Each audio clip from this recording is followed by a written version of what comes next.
Ibu Mega itu kan sangat tertutup ya sejak pandemi ini, sangat selektif sekali untuk menerima tamu. Jadi kepada adiknya sendiri susah banget saya dapat. Meskipun kepada ibu juga selektif sekali.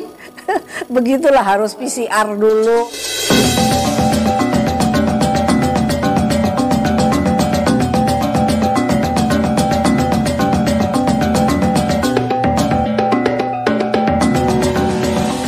Nah, terus waktu saya menjadi ketua PNI. Nah, ketua PNI ini kan kebetulan ketuanya yang DPD ini kan Pak Arya. Nah, Pak Arya ini seorang pemuda yang religius gitu loh. Jadi kalau ada kunjungan kerja ke pelosok-pelosok daerah untuk berkomunikasi dengan rakyat, Pak Arya ini terus ada waktu untuk, ayo Bu, Arya mau ke pura untuk sembahyang. Ibu boleh ikut, kalau nggak ikut juga nggak apa-apa gitu.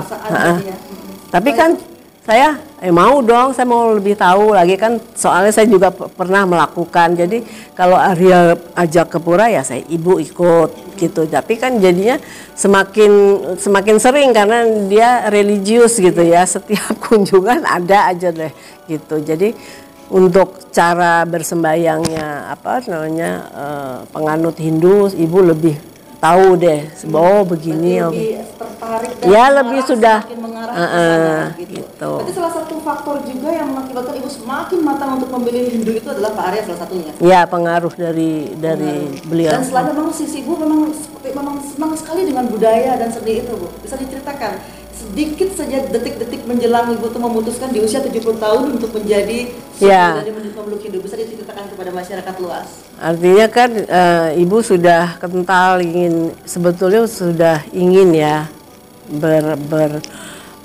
berpindah agama, menganut agama leluhur gitu. Tapi kan pertama waktu itu kan waktu orang tua masih ada itu belum mau pindah ya, karena itu kan orang tua kewajiban mengislamkan anaknya gitu ya. Jadi waktu Bung Karno sama ibu saya masih ada, saya nggak terlalu berpikir gitu, dan prosesnya belum terlalu sekental ketika kedua beliau sudah tiada.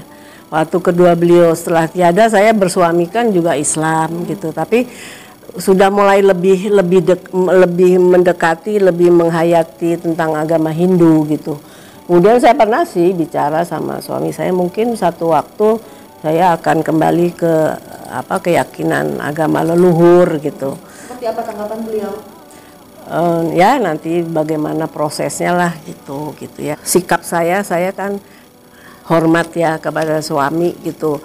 Kayaknya kok tidak sopan, tidak bagus kalau saya kemudian masih dengan dia terus saya memutuskan karena tidak begitulah. Jadi ya sudah, nanti bagaimanalah gitu. Nah, setelah tiadanya suami dalam waktu 3 tahun ya, saya pikir inilah saya kira waktunya, karena saya kan juga sudah lansia gitu, waktunya untuk meresmikan bahwa saya memang akan kembali kepada agama leluhur. Selain suami yang telah tiada dan semakin kerasnya rasa ingin kembali ke agama leluhur, bagaimana dengan putra-putri Ibu Sukma dan juga saudara-saudara Ibu Sukma? Katakanlah Kanjeng Pangeran Paundra. Ya, saya sebelumnya kan saya memberitahu, saya bukan minta izin, saya memberitahu kepada saudara-saudara saya sekandung, yaitu kakak saya Pak Guntur, kemudian juga Ibu Rama udah nggak ada, kemudian guru adik saya bilang saya akan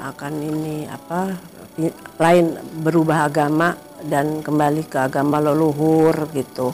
Kepada anak-anak saya juga gitu. Anak-anak sih semua tidak ada yang menolak, silakan saja. Semua silakan saja, bagaimana panggilan jiwamu gitu. Kalau anak-anak ya silakan aja, apa maunya mama, apa maunya ibu, silakan. Dan terakhir baru saya memberitahu kepada Ibu Mega, karena Ibu Mega itu kan sangat tertutup ya sejak pandemi ini, sangat selektif sekali untuk menerima tamu. Jadi kepada adiknya sendiri susah banget saya dapat. Meskipun kepada ibu juga selektif sekali. Begitulah, harus PCR dulu gitu kan. Aduh. Keluar juga sifatnya. Ya, harus ada. Harus PCR gitu. Malas ya saya gitu. Jadi saya bersurat aja. Bersurat. Tapi pemberitahuan sudah ada kepada beliau bahwa Ibu akan melakukan ini ya pada 70 tahun. Silahkan saja lah, kurang lebih ada utusan menjawab, silahkan gitu. Terus selepas ini dari proses studi udara yang hari kemarin yang terjadi itu Bu, apakah sudah menerima model email ataupun surat-surat dari ranah elektronik terkait dengan pindah agama Ibu dari teman-teman terdekat ataupun saudara-saudara? Apakah ucapan selamat seperti itu atau ucapan bagaimana? Oh, setelah diresmikan. Iya, dari teman-teman pasti selamat gitulah. Berarti lebih banyak yang positif dan mendukung yang terbaik ya. Iya, terlepas dari dunia media itu biasa dengan pro dan kontra seperti itu. Kemudian setelah menjadi seorang Hindu, apa yang kira-kira Ibu akan lakukan sebagai seorang Hindu yang benar-benar beragamakan leluhur? Salah satu hal mungkin di pergerakan seni budaya atau pergerakan yang mana? Loh, saya kan memang bisa dibilang kan pakar seni budaya gitu kan ya. Jadi saya seniwati dan saya budayawati gitu. Dan saya sudah mulai ini nih, ini juga petunjuk Tuhan ya. Bahwa saya mempunyai impian itu sudah terpendam lama. Tapi kemudian tentang suatu pagelaran besar gitu ya. Terpendam lama karena kemudian saya fokus politik dulu selama kurang lebih hampir 20 tahun. Jadi aduh, ide besar ini tersimpan selama itu gitu. Sekarang Ibu kan di politik mulai mereda ya, terus Ibu sudah putuskan lah kurang lebihnya. Sekarang di politik nggak terlalu fokus, saya mau beralih fokus kepada talenta saya sebagai seniman budayawati gitu. Jadi Ibu lagi mau bangun, karena ini juga ada kendala, sewaktu saya ingin menciptakan gitu. Teman saya penari itu yang menggantikan saya waktu calon arang itu meninggal gitu. Jadi saya kehilangan teman berkreasi gitu. Ya udah, itu kendala gitu. Apa petunjuk Tuhan, makanya saya bilang di tahun lalu ulang tahun gitu kan, ada pertunjukan yang biasa Pak Arya sajikan ya pada tamu-tamu di ulang tahun Ibu yang lalu. Itu ada tarian Bedoyo Sekidul itu ya, Ratu Kidul. Nah terus kan dijelaskan bahwa itu ide dari Pak Arya, tapi penata tarinya tuh seorang pemuda namanya Bagas Karayana kan gitu. Coba Ibu kan belum pernah dikenalkan gitu kan. Oh gitu, bagus menurut saya sih, koreografinya bagus, kostumnya bagus lah. Tapi saya belum kenal, terus akhirnya Ibu Ayu lah dari staff di Soekarno Center gitu. Itu yang koreografernya ada loh Bu, siapa? Ibu pikir dari dulu tuh Ibu udah 3 kali Ibu lihat itu tari Bedoyo itu, bahwa Ibu pikir karena nggak pernah dikenalkan oleh Pak Arya, si Ibu yang jadi ratu itu yang koreografernya gitu. Oh bukan, itu ada itu koreografernya. Oh, siapa namanya? Bagas gitu. Itu Bu Ayu bilang gitu. Ya. Itu dari Bali ya? Hah? Dari Bali. Ya, terus saya bilang ya udah kenalin Ibu deh gitu. Tahun berapa Ibu kenal dengan? Tahun lalu. Tahun lalu.